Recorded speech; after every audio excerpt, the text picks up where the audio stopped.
من يهده الله فلا مضل له ومن يضلله فلا هادي له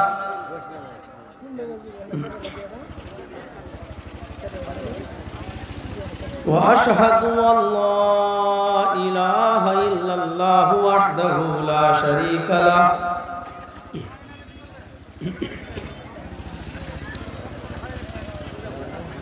وأشهد أن محمدًا عبده ورسوله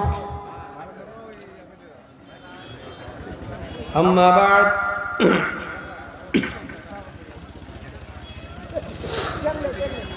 فإن خير الحديث كتاب الله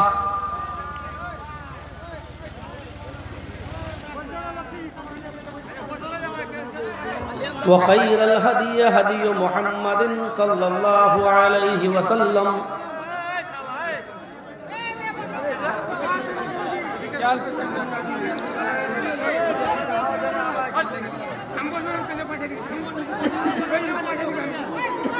وشر الأمور محدثاتها وكل محدثة بدعة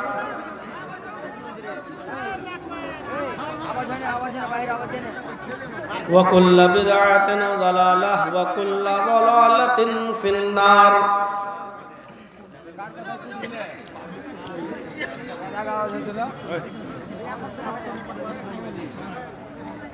أعوذ بالله من الشيطان الرجيم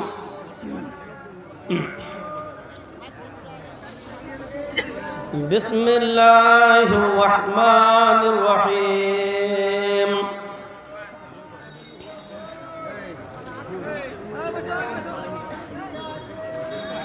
يا أيها الذين آمنوا اتقوا الله ولتنظر نفس ما قدمت لغد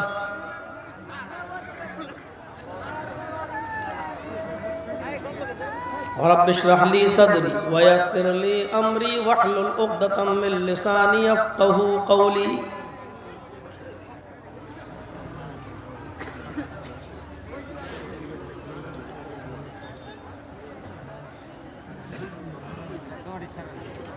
منچ پر بیٹھے ہوئے معزز و معقر علماء کرام،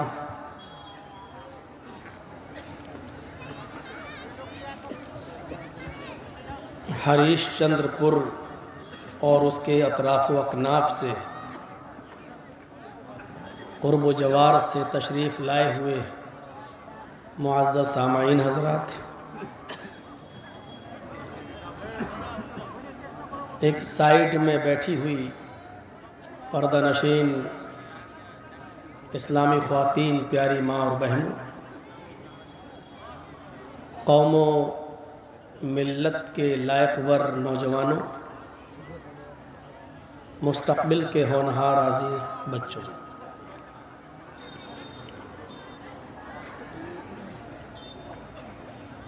اس وقت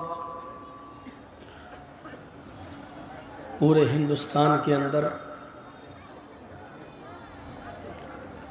کہیں بھی دینی پروگرام نہیں ہو رہے ہیں۔ بنگال والوں پر لگتا ہے اللہ رب العالمین کی کوئی خاص مہربانی ہے کہ بنا روک و ٹوک پروگرام ہو رہے ہیں۔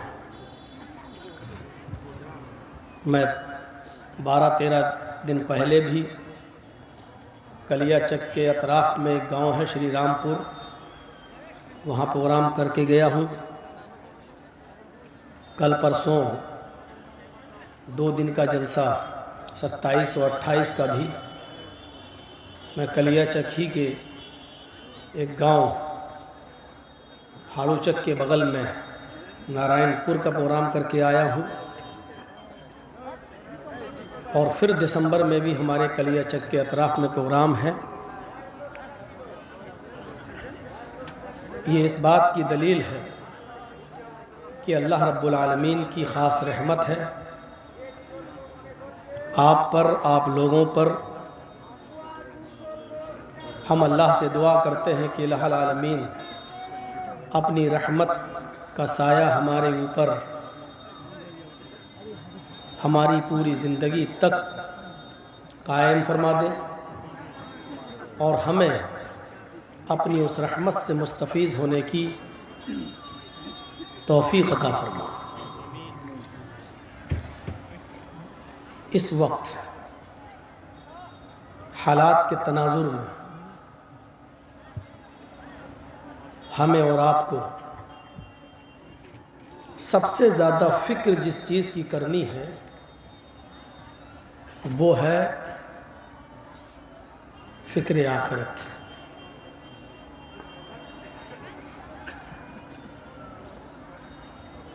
کل کے لیے ہم نے کون سی تیاری کی؟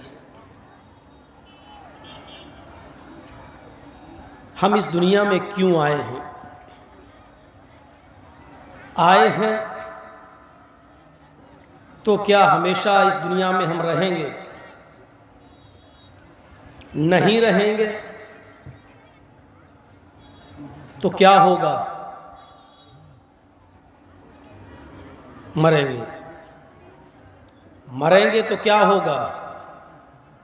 کیا مرنے کے بعد ہماری زندگی کا خاتمہ ہو جائے گا اور پھر سارے معاملات ختم ہو جائیں گے؟ اگر ایسا نہیں ہوگا تو کیا ہوگا؟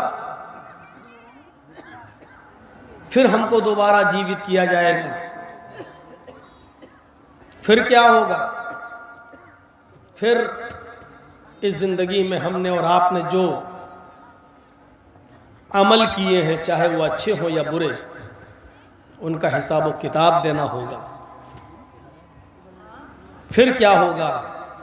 پھر ہمارے عملوں کے مطابق ہمیں یا تو جنت ملے گی یا جہنم ملے گی۔ یہ ایک لمبی فکر ہے۔ ہم نے اس زندگی کے لیے کیا کیا ہے، کیا سوچا ہے؟ فکر آخرت کی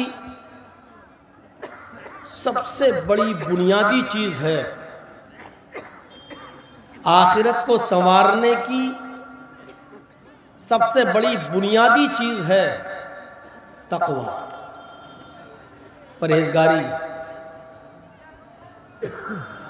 اگر ہم نے اپنی زندگی کو تقوی سے مزین کر لیا، پرہیزگاری سے مزین کر لیا، تو ہماری آخرت بن جائے گی۔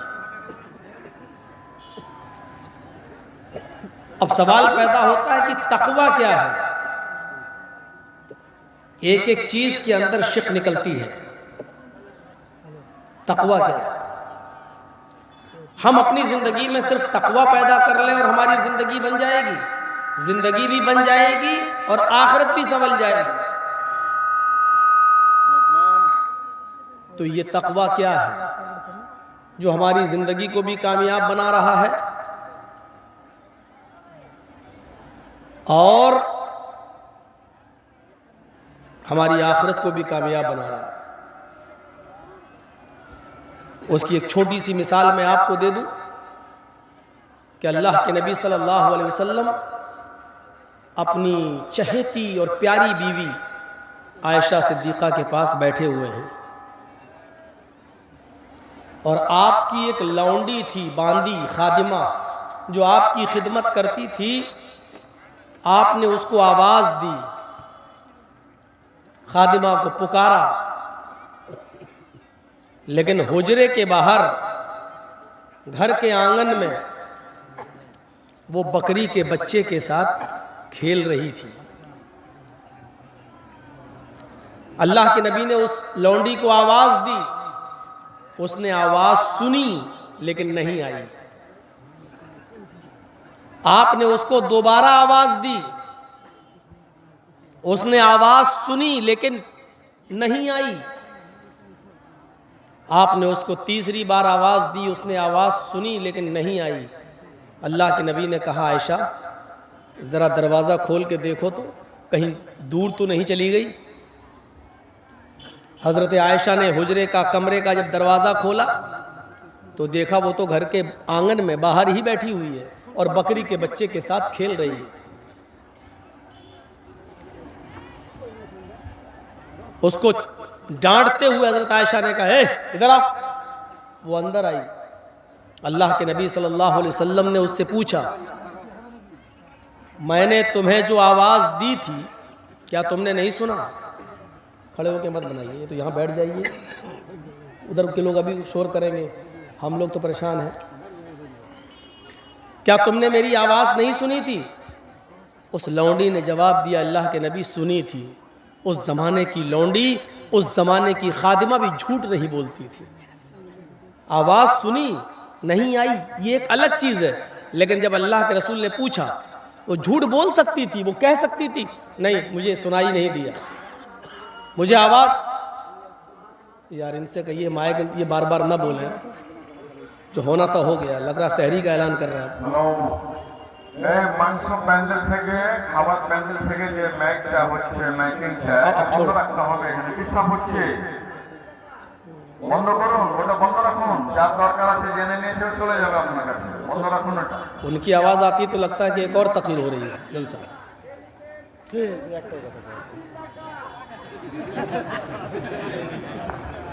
کوئی آدمی جا کر ان کو بول হ্যালো ডেলিগেট কাউন্টারকে উদ্দেশ্য বলছি আপনার মাইকটা বন্ধ রাখুন, ডিস্টার্ব হচ্ছে, বক্তা শ্রোতাদেরও ডিস্টার্ব হচ্ছে।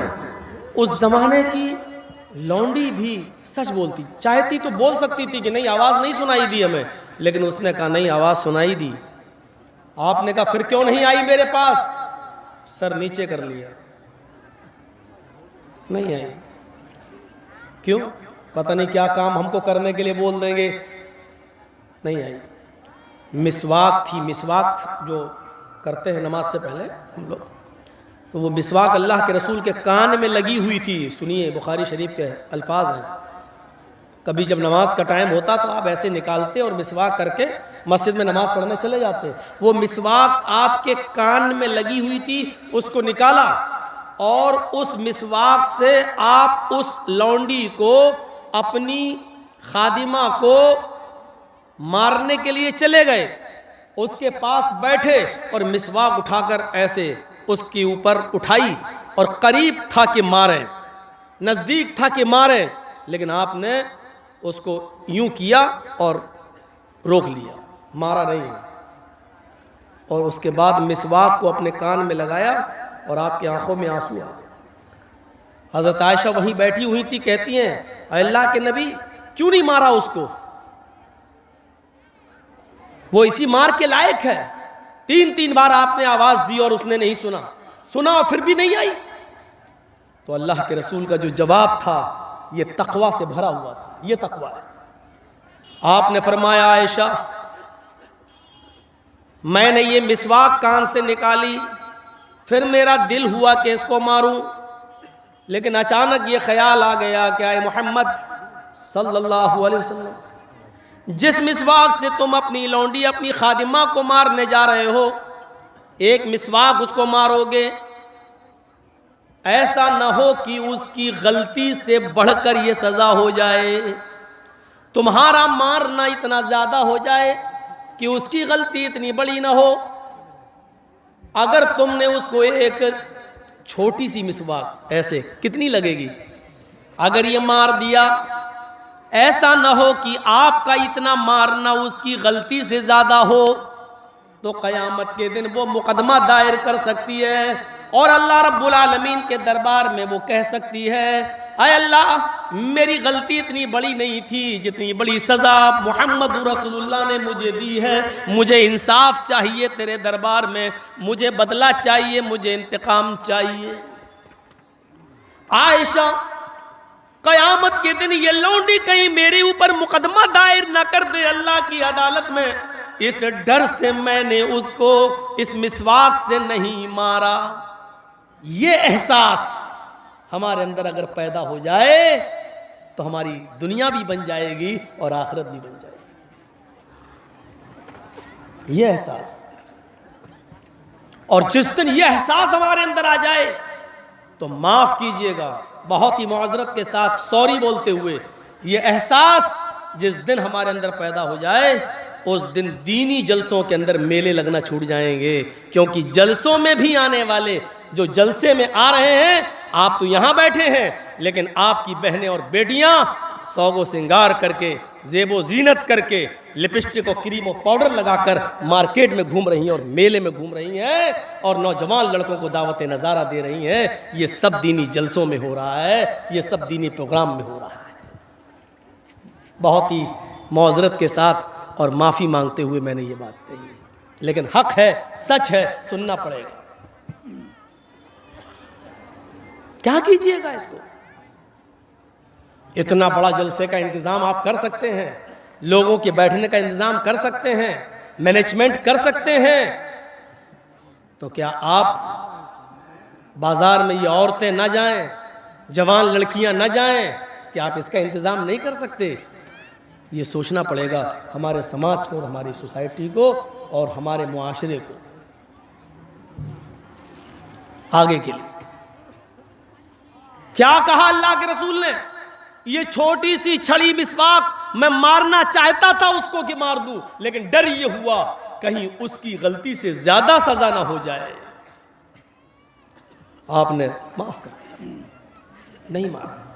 یہ کون سا احساس تھا اور یہ احساس کس کو ہو رہا ہے؟ محمد الرسول اللہ، جن کے جنتی ہونے میں کوئی شک نہیں ہے. جنت کا دروازہ سب سے پہلے کون کھٹکھٹائے گا؟ محمد رسول اللہ صلی اللہ علیہ وسلم. قبر سے سب سے پہلے کون اٹھیں گے قیامت کے دن؟ محمد رسول اللہ صلی اللہ علیہ وسلم.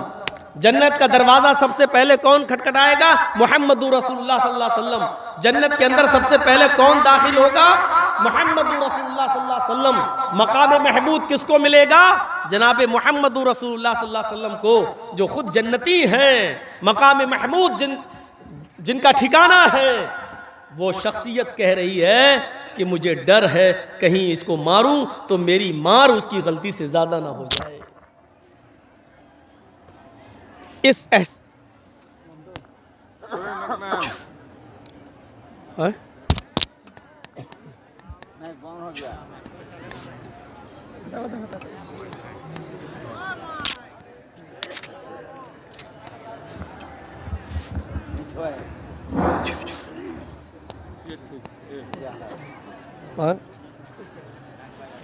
یہاں سے کچھ ہوا ہے کیا؟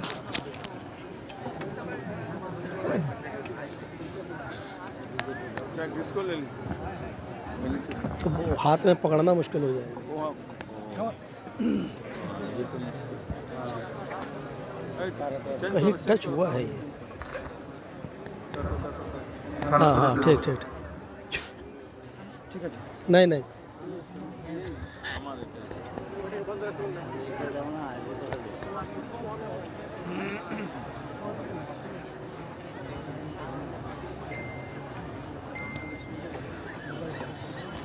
ارے یہاں دیکھیے، یہاں کچھ ہوا ہے شاید.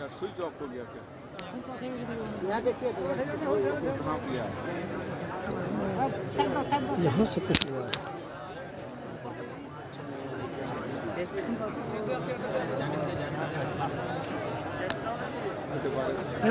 وہ والا بن جائے تو والا باندھ دیجیے.